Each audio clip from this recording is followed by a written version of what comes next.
All right, everybody, welcome to the show, to the Deeper Than Dough podcast. We got Mike Norton here. Super excited to have him. Mike, your background, 5 years in the restaurant space, 2-year break working with influencers, VC deals, and now maybe we'll get you back into the restaurant industry, huh? Yeah, that's a little dirty little secret that we might have. But yeah, it's been a fun journey, and I'm glad to be here. Thanks, Wade and Bennett. This is going to be fun. Yeah. So, Mike, what'd you want to be when you're younger, man? And how does that compare to who you are now?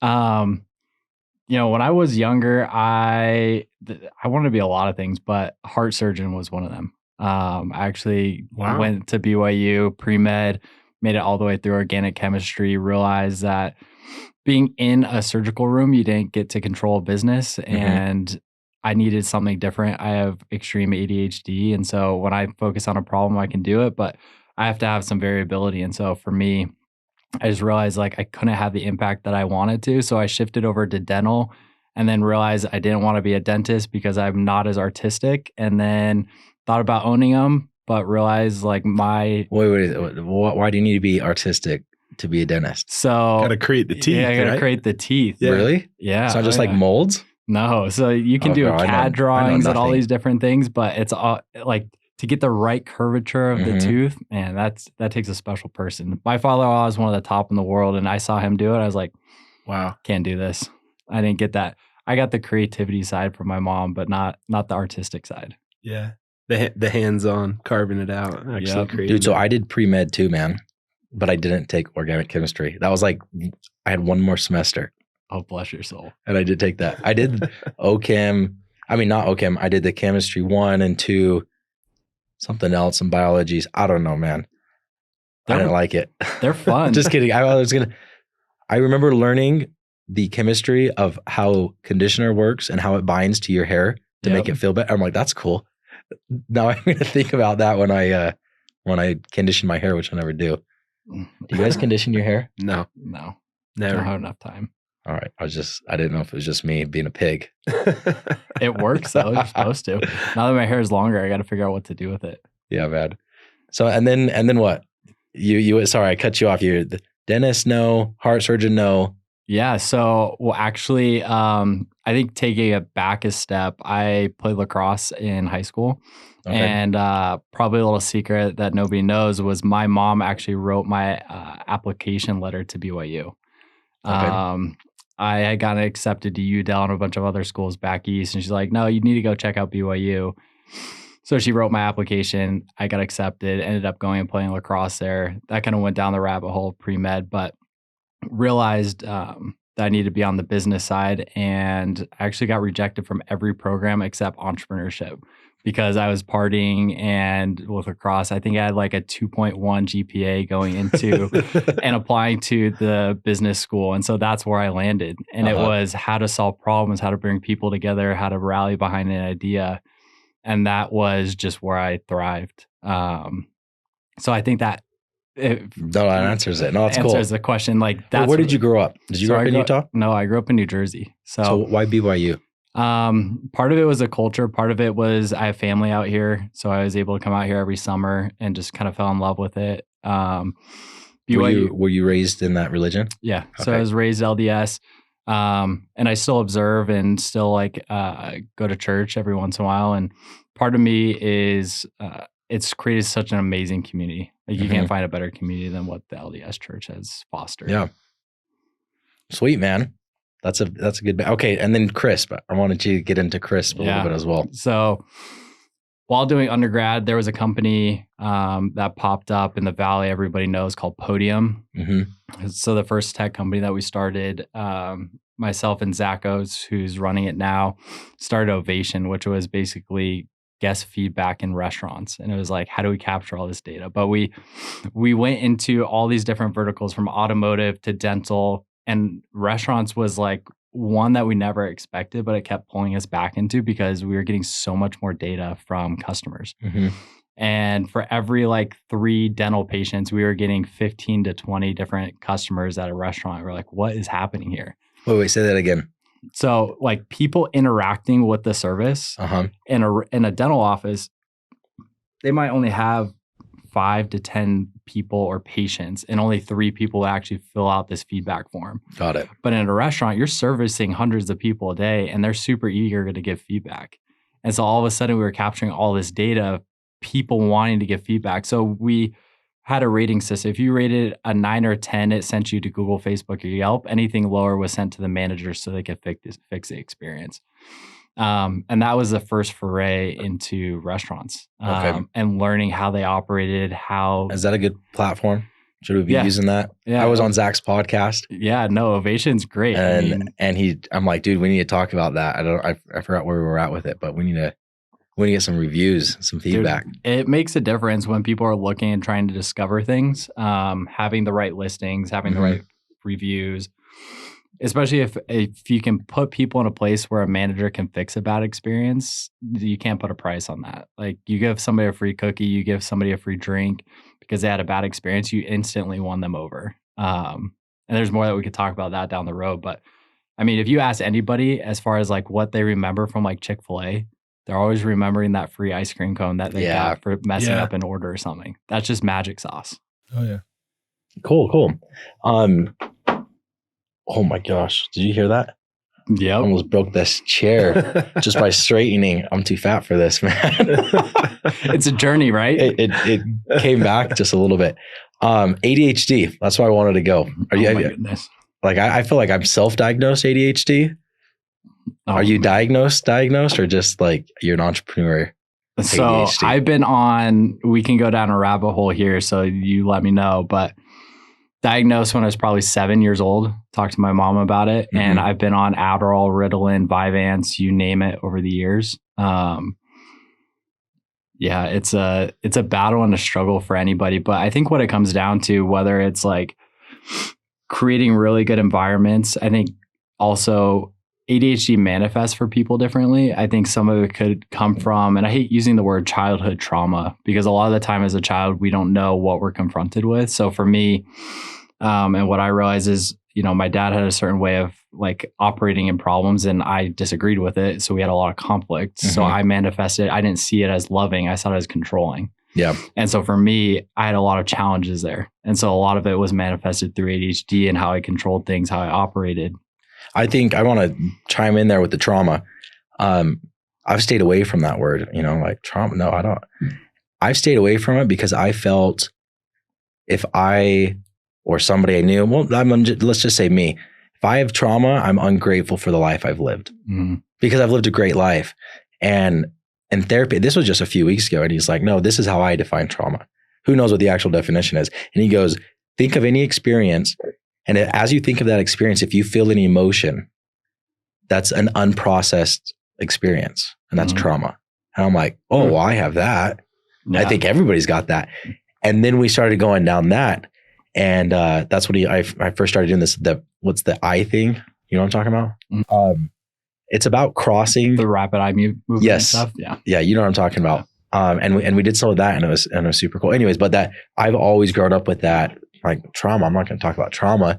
That means you're ungrateful for your life, which is so stupid, because until you can admit that there's an issue, even though that, you don't have to say that your issue is worse than somebody else's, but if we just ignore that, you can't ever fix it.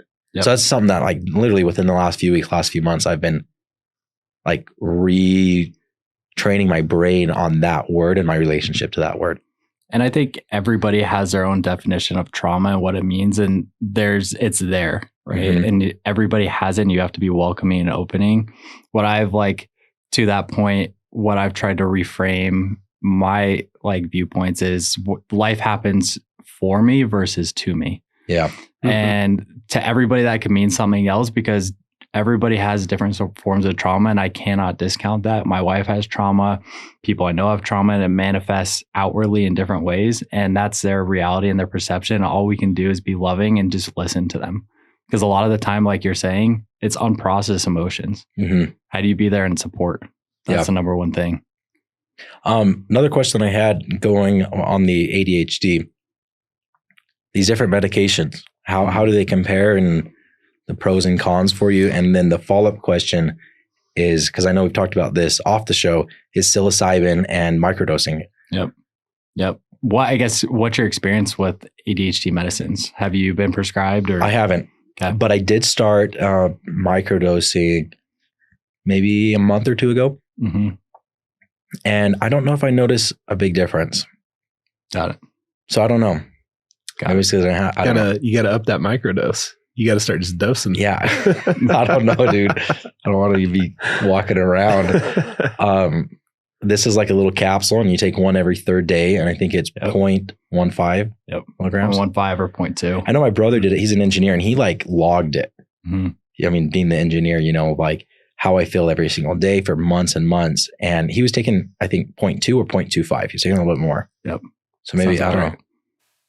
Okay. So your first question of like, what's my experience with it? So I've taken Adderall, Vyvanse, Ritalin. They all kind of affect you a little bit differently.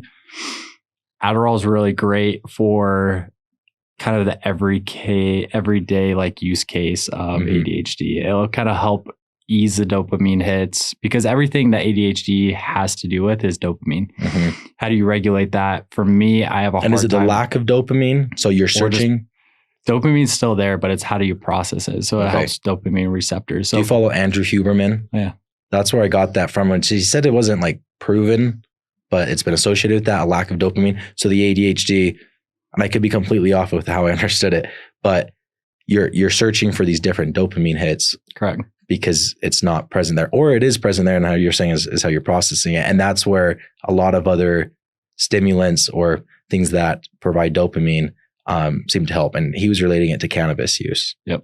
Cannabis use does increase the dopamine, and maybe that's the correlation of why it's helping people with ADHD. Yeah. So there's different ways that someone can explore with that. So we know Andrew Huberman, and not like personally, but we just invested in a company that he sponsors called Momentous. And so we've dove deep into some of the supplements. Alpha, what's it called? No, not Alpha. They have a supplement company that runs a whole bunch of different supplement like neurotropics. Lines. Yeah, I have a neurotropic. I just bought from that. That's why. And they like, you go on their website and you like, I don't know. It was pretty cool.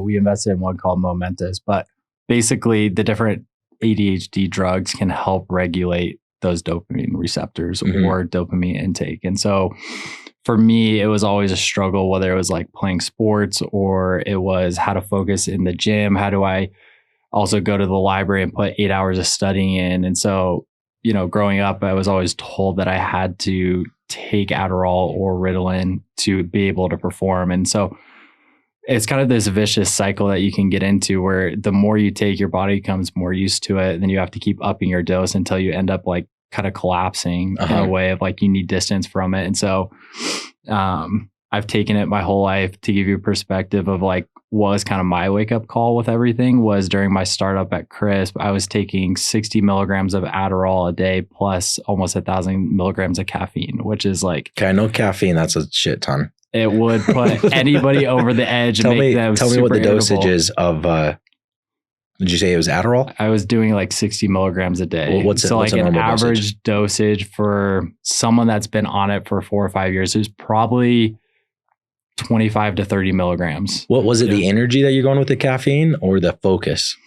Both. I mean, it was just like, I was so addicted to it. It was just, I needed the energy. I needed the focus. Have you looked into hormone? Like, I was on TRT, testosterone for a little bit. Yep.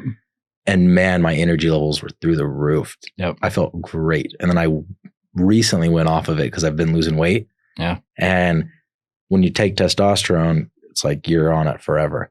You know, do I want to inject myself twice a week? Isn't it once you start injecting yourself and doing that, then does your body struggle to produce it after? Sometimes. Depends how old you are. So when I started losing weight, the doctor said, hey, let's get off of it. This was probably 2 months ago. So I need to go back and get my tests. But I was at 201. That's so I started taking it and then maybe took it for 2 months. But this is the same time I was getting my gastric sleeve surgery. So I went from, a coffee and an energy drink, coffee in the morning, energy drink in the midday, every single day to no caffeine, cold turkey, and 500 to 700 calories because my stomach was so small. And I had more energy than I do today. Yep. Just because I was taking testosterone twice a week. Yep. Wow. And then I went off of it and now I can't drink caffeine. So I'm back on caffeine.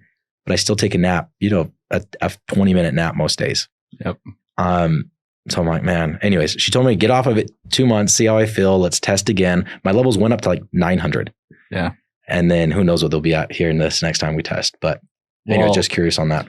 Well, no, I think so what I've been doing the last year and a half was investing in the top consumer brands or like healthcare brands for consumers. And so me and the partners, we got super deep into biohacking and different things. And I'm by no means an expert compared to like Huberman or Greenfield, but like you can make little things and make them into bigger opportunities, as Sean Durst would say. But there's, whether it's testosterone, hormones are the number one thing a person should have evaluated. Chris Bennett, 97.4 Marketing here in the Valley, he allows every employee to get tested. That's cool. He dealt with a lot of infertility between him and his wife. I mean, because if you go to the doctor and you just say, give me a blood test, that's not hormones. You have to request it specifically. Yep.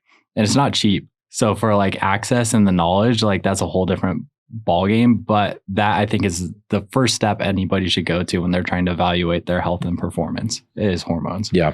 It affects you mentally. That's why I got it tested. Somebody just told me, do it. And I'm like, but why? Do it. And I'm like, but I feel great. Do it. And then I did it. And my testosterone was 201 or 204, something like that. And the doctor's like, so you don't see any gains in the gym and you don't like to get up every day. And I'm like, no, I feel like I do.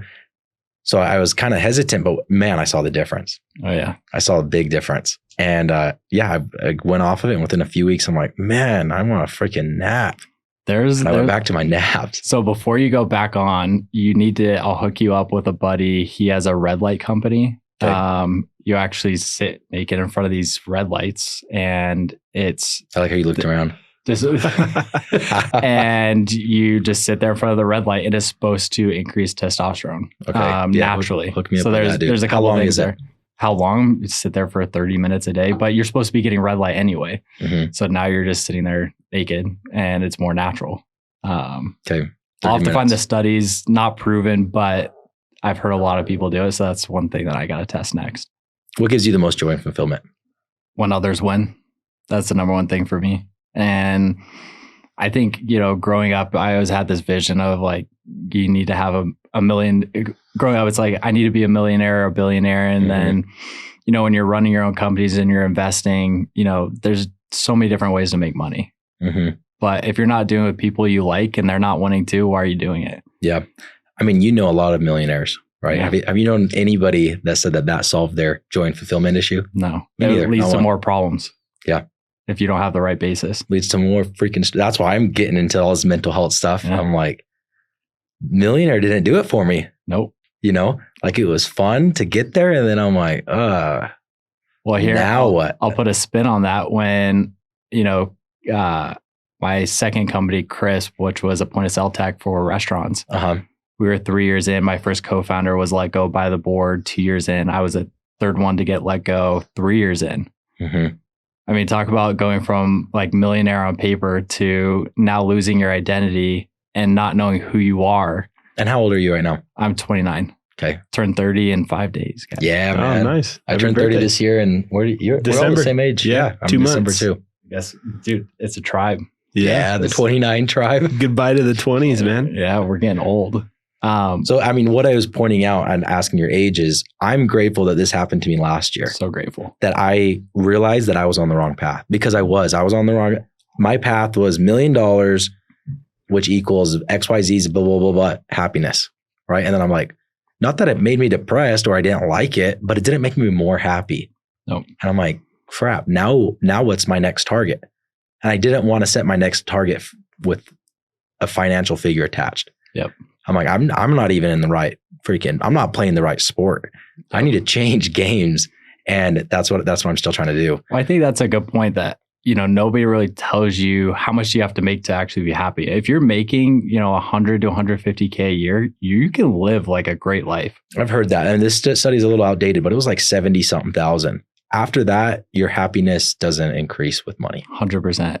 I was at a founders retreat a month and a half ago, and the founder of Gumroad, Sahil Levenge, he was there, and their company will do 12 million in revenue, tech company. He's the only employee, runs everything, owns like crazy majority of it. Yeah. And he made a comment is like, the problem with people and their mental health is everybody's trying to achieve more. What if you manufactured to have less? Mm-hmm. So he actually moved. He was in Provo, non-LDS. He just went to Portland. He has like a 2,000 square foot townhouse, he walks to the gym everywhere, and he's the happiest he's ever been.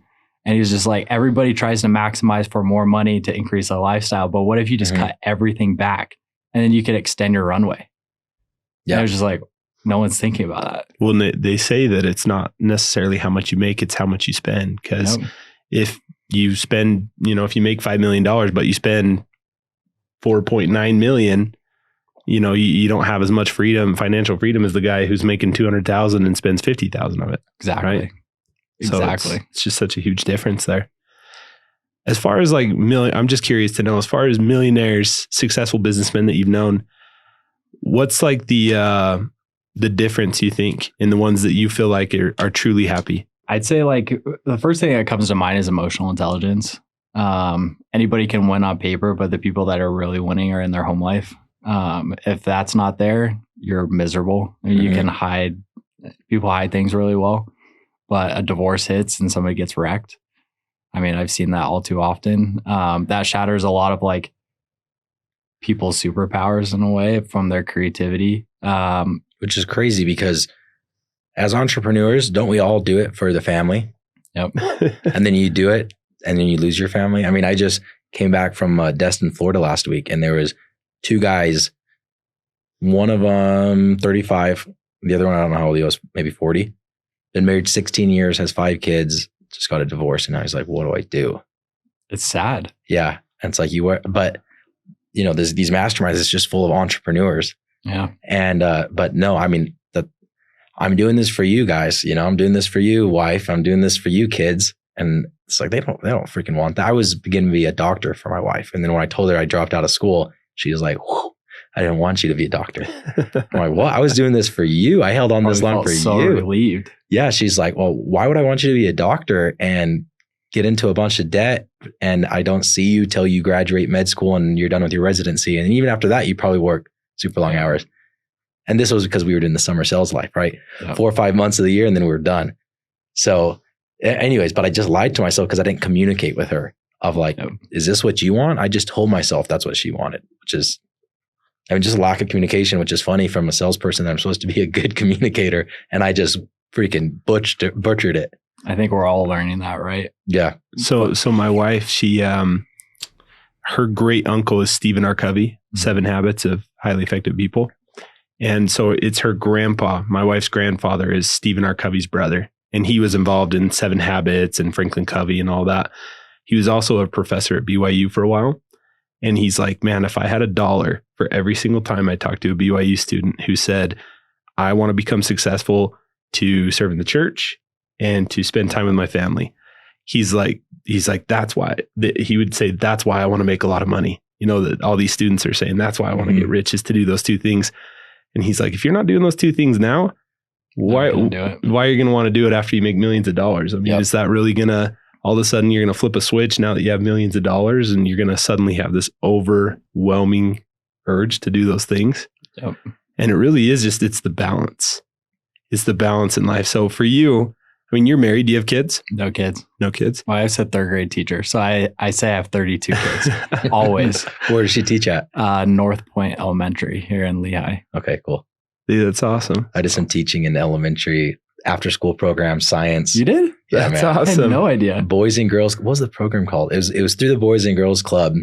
Oh, dude, it was great. Dude, I did a similar one in college. Oh, really? Yeah. Dude, it's so fun. We had way fun. 1st and 2nd grade, 3rd and 4th, 5th and 6th, and we do after school programs depending on, and we were like making marshmallow towers with dude, it was like the funnest thing. And I love the science behind it. And I can see that. Anyway, sorry. That's sick. No, that's awesome. That's cool that your wife does that. But what do you do, Mike, for balance? How do you balance? Because I feel like that's something I'm terrible at. I like to choose something and go as hard as I can on that thing and really just focus all my time and attention. But I get burned out pretty easy sometimes too. So what do you do? Well, I think like there's no such thing as balance, first off. Like when you're an entrepreneur, there's going to be times where you have to go heads down.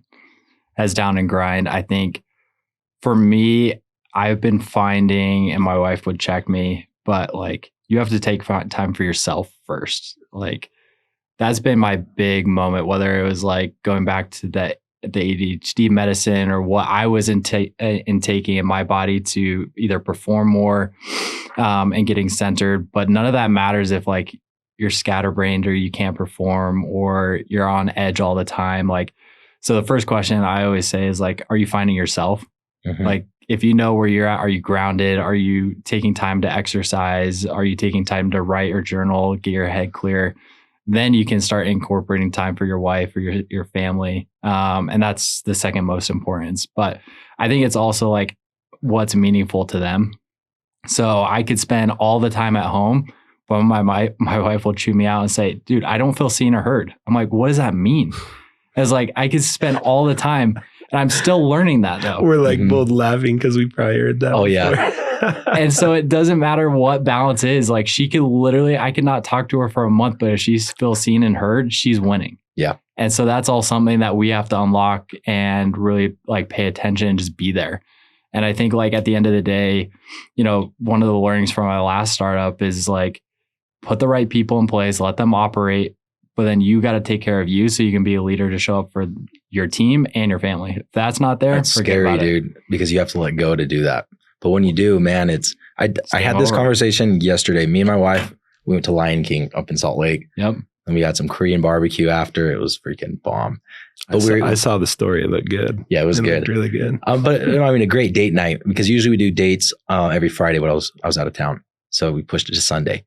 And we were asking about that and about like our relationship because we've been way more open to communicating. And we both agreed that the last year is the year that I've worked the least ever in our marriage, but yet the business is going the best it's ever been. Yep. But I do take that, like this was the year that I was going to focus on myself. So I invested in shit ton of masterminds and doubled down on therapy, started doing other methods, which I want to get in with you. Yeah. With the psilocybin, which man, that's been like the best thing I've ever done for my marriage is doing some trips with my wife. Cool. Real good connections. And, dude, I wouldn't say we had a bad marriage before, but we were just getting by. Yeah. We didn't fight, but we weren't like best friends, you know? Yep. So I got two questions for you. One is like, when did you start learning about emotions? And two is I've never heard of emotions, man. We don't talk about emotions, bro. What is your take in the outlook of like us as entrepreneurs and business leaders in this generation to help set it up for success for the next wave?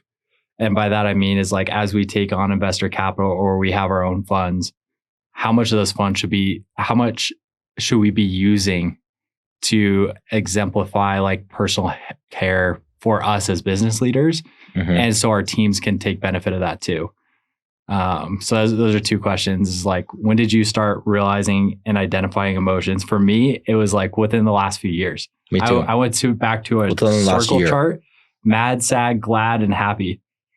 That's what I was pointing at as I was feeling things. It was when I sold the solar company. It was the first time I started seeing a therapist. Yep. And I told him, I was like, dude, I don't have emotions. I don't have empathy.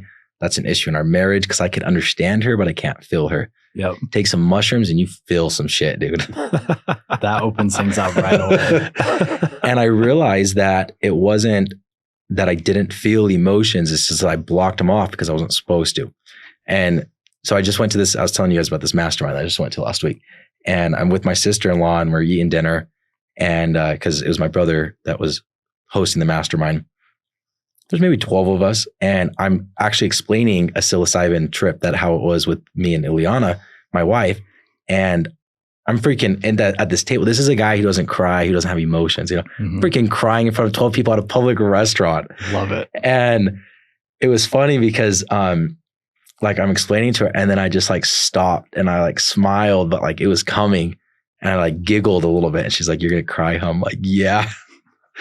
But that's what I mean, talking about like hiding the emotions. I would just hide the humor, you know, anything uncomfortable. I'm just going to laugh about it and then not let the emotions come through. So within the last year, June is when I sold the solar company. And that's when June of last year. So not that 15 months ago. Yep. That's crazy. And then started going down that route 5 months ago was all. Yeah. And yeah, dude, it's just a whole nother world. So the second question, I have no idea to answer it, but I want you to answer it. I haven't even thought about that other than it's hard because I feel guilty. But that's one of the things I'm going to therapy about, especially when I was doing 2 companies. When I had Dirty Dough and I had the solar company, I had different partners with either one. Mm-hmm. And it was like I was cheating on one partner with the other partner. Makes sense. If I spent time with Dirty Dough, then these guys didn't like me. If I spent time with solar, then the Dirty Dough guys didn't like me, which was so funny because after I started opening up about it, I spoke with both the partners and neither of them felt like that. Yeah. But I was putting that limitation on myself. So other than just me saying, I need to do what I'm going to do, and I'm just going to have faith that it's going to work out because it has so far. I don't know, like, should I feel guilty if I'm not working 60 hours a week? I don't know. I'm trying not to. Try not to work 60 hours a week, and I'm sure as hell try not to feel guilty when I don't. Yep. I think there's a balance like to that question. And I think there's a whole bunch of stuff that like VCs and misalignment as far as like expectations. But I think we're coming into a new world that, founders need to prioritize their mental health. Mm-hmm. And Silicon Valley has put in all these growth hacks as far as like what should be the standard. But I think everybody should have a coach. Everybody should be taking time off for themselves, especially as a leader. Like, you're useless if you're not taking care of yourself. Yeah. I mean, you just told me this is the first time you've taken a break since starting Dirty Dough almost, and you're going to feel like a new person. You're going to come back for the team. Yeah. And you can't put a price on that. So it's... Well, and as soon as you came back, dude, you have a different mindset, right? I mean, we had a conversation. You came back this morning and we had a conversation this morning. Wade's like, I want to sell my franchises. Because what am I doing wasting time with franchises when we have the corporate store? Like, I can serve them better if I leave these pennies aside. And honestly, it really took getting away from it. I had to take a step out of the storm, because if you let them, the stores you can put however much time you want to put into the stores, because they were the first stores and we were kind of simultaneously opening them and building out the system. Yep. We're finding all the bugs and we're finding all the things to improve on and different programs that we want to roll out, like gift cards and catering and all this different stuff. And it's just so easy to be too involved. And I didn't think I was too involved, but then being gone from it for a week and getting that time to just take a deep breath, to unwind, to let it kind of all like purge out of my system, I realized I was just super deep down the rabbit hole. And I really was just kind of like, I'm losing sight of the big picture here. The big picture is the company. The big picture is the growth, is the trajectory. The big picture is not these 2 stores. No. 2 stores is not even tip of the iceberg. It's barely on the iceberg, compared to what it's going to be. Yep. And I was like, my time is just not well spent there. My time is better spent on the big picture. Yep. And it really took stepping away to even realize that. I just had, the jam, it was dammed up, Yeah, you got to fix that. That's what stepping away. And I think putting that as a leader, mental health, feeling all this and being an example, I think that's the new wave of leadership. You look at, even some VCs we know, we won't name them, but I think there's a stigma when it comes down to mental health or getting your team, spending capital on your team to have access to the resources. And I think that needs to change. I think if you guys have seen Billions with Wendy Rhodes, I strongly believe, Brandon Rodman here at Weave, he was starting to implement that. If you could give people a performance coach and unlock that, dude, game over. So I'm like, I don't want to be Bobby Axelrod. No, I think that opens up, like, to your question of like what's fulfillment is not only like helping like my team win, but opening doors for others. I think that's like very satisfying when you're in a position where you can help be a resource or give advice and actually help steer somebody in the right direction or open up doors that weren't there. I think that's super powerful. You can't put a price behind that, in my opinion. What do I want my legacy to be? What do I want to be known for? It's helping as many people as possible find joy and fulfillment, which goes, if you've heard of a guy named Sam Harris, anyways, his is easing human suffering. Yep. Which I really like that as well. But I felt like this one's maybe a little bit more relatable and maybe a little less grim when you're thinking suffering. Yeah. because people don't want to admit that they're suffering per se, but it's easier to admit that we can have more joy and more fulfillment in life. Everybody can. Everybody's got room for it in some way. And it can be small things too. I mean, even just singing and going through like daily gratitude exercises, like there's so many ways you can find joy and fulfillment in the small things. Yeah. Few more questions as we wrap up here. How do you proactively work on your mental health? I mean, obviously you're very big into it. What are those practical steps that we can follow or the listeners can follow? Yeah. I mean, like I can talk about like my routine a little bit. Is more of like in the structure that I've put in place is I have a life coach, meet 3 times a month, once a week, and then I have 2 weeks. How do you get a life coach? There's a bunch of resources. You talk to business leaders. There's people that will sell programs. There's people that will, they're more trained as therapists. What I found is kind of one in the middle. My brother-in-law has been using them. A lot of zero res franchises use him, but he's a life coach and a business coach. And the best coaches will never tell you how to solve a problem. Mm-hmm. They'll only ask you questions to help you find out. Yeah. That's like the biggest test. If someone's giving you advice, probably not the right one. You know, we're in a position now where it's more prevalent than ever. And there's a lot of funding going into the MAPS program, which is the veteran treatment center for like PTSD and whatnot. And they're getting heavy into ketamine and psychedelic research so that we can stop having veterans taking their lives. Yeah. And so we're at least moving in that direction. Hopefully we can accelerate it.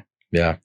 Well, dude, we went into a lot and we need to have you on for 3 more episodes. Seriously. That was awesome. We can keep talking whatever other questions, but highly recommend experimenting with the right setting.